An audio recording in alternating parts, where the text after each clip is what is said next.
right, welcome back to Drew Pearson Live, and today for our Hail Mary hero, we have Billy Ray Smith, and there's no one that exemplifies a Hail Mary hero than our guest, the former football player and basketball player at Kansas State. Now his goal is to simply walk again. Billy Ray, thanks for taking the time with us. Appreciate it. My pleasure. My pleasure. Before we talk about your desire to walk again and everything that you're doing to help that along, let's talk about your career. I mean, you were an outstanding athlete at Garland High School, averaging 25 points or more a game. You got an opportunity to go play college basketball because of that.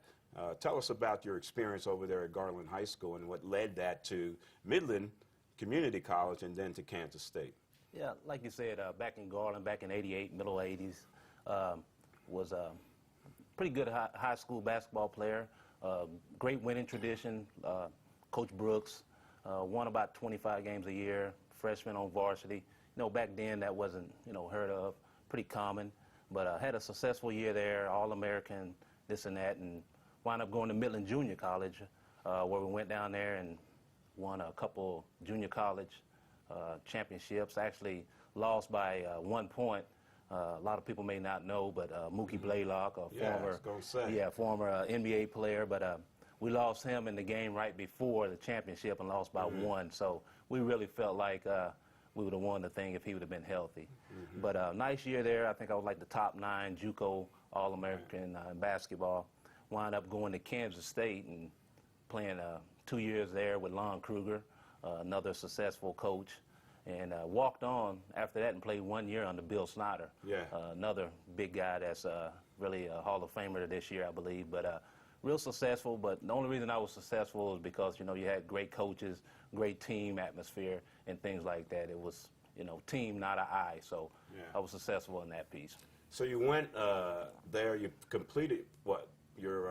Your commitment to basketball there. Yes. And then you just decided that. Yes. Now you had a friend that kind of talked you into it. It just wasn't your idea. It was you saw somebody else doing it, gave you the idea. Yes. What it was is my last year, I knew I had another year to finish up eligibility wise as far as academics. So he talked me into it. He had played junior college football. He said, "Man, we're 6'5", 6'6". We can go out there and play defensive end or tight end. Most basketball players make good, tight ends." I hadn't played since middle school, so that was like a 10-year layoff for me. So I said, if I go out there, I'm going to go out there and play defense. And that's what it was. I went out there and I walked on at Kansas State. And back then, the Big 8, to be honest, they really wasn't winning many games. I think in that 3-season span, I think they won 1 game.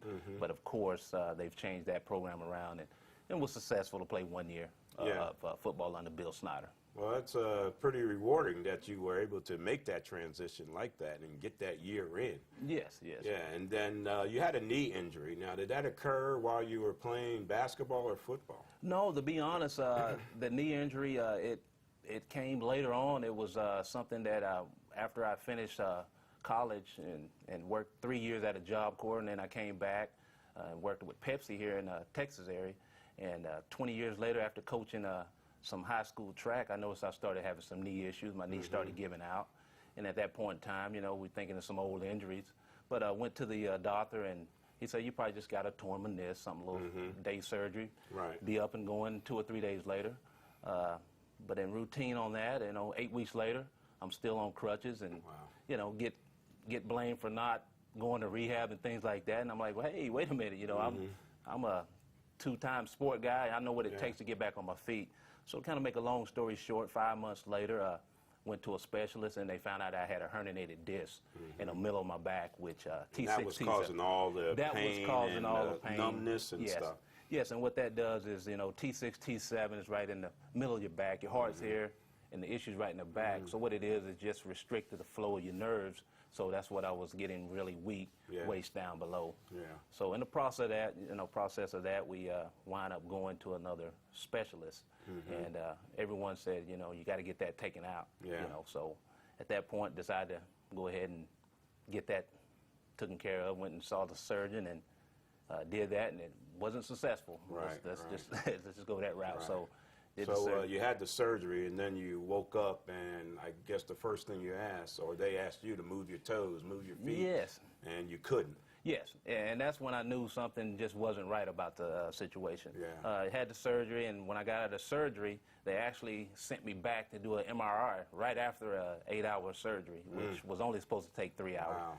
But you know, hearing that and knowing what was going on at the same time, you know, didn't freak out or anything. But I do know the next couple of days, the doctors kept coming in and touching my knees and touching my lower body parts and said, can I feel this, feel that? So that's when I knew something just wasn't right. Yeah. So your motivation is there. You knew something wasn't right, but you stayed motivated even when you found out that Right. your mission Right. was to walk again. Yes, and I think just dealing with sports and, you know, people like Lon Kruger, Bill Snyder, just all the things that I've learned in sports, and you're familiar with it, that we train for 4 quarters, you know, in basketball, football. Not only we do it for 4 quarters, we put it in our heads to go above and beyond. You know, we're practicing for 5th quarter just in case you have the overtime and things like that. So that's kind of what it felt like. It felt like, okay, I couldn't move my legs or anything like that, but it just felt like they were tired and, you know, hey, it's just a matter of time. It's running the extra laps when the coach have you doing things like that you're doing practice, but you say, I can't go anymore, and then, you know, he continues to push you. So it just felt like I just needed pushed and things like that. So what's now for Billy Ray? Right now, for Billy Ray right now is I'm still rehabbing. I'm making some progress. I'm not where I want to be, but I'm not where I was 3 years ago. But I'm making some progress. So what I'm doing now is I'm rehabbing, and like I said, making small gains. Recently, I haven't worked in 2.5 years.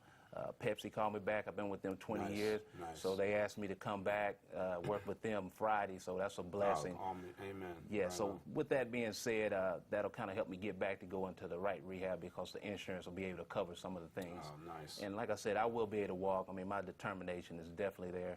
Just using some of the principles that some of these coaches have been using. Bill Snyder has a 16 goal principle that he used, and there's some of those goals are just, you know, never give up, continue to push, and, you know, just don't be, you know, do not lose. Yeah. You know, do not accept losing. So those are some of the things that I've learned over the course of some of the people that are successful. All right, Billy Ray, good stuff, man. You are a true Hail Mary hero, man, and thanks for sharing your story with us Well, I today. appreciate it. I God bless appreciate you, it. brother. Thank you. All right. All right.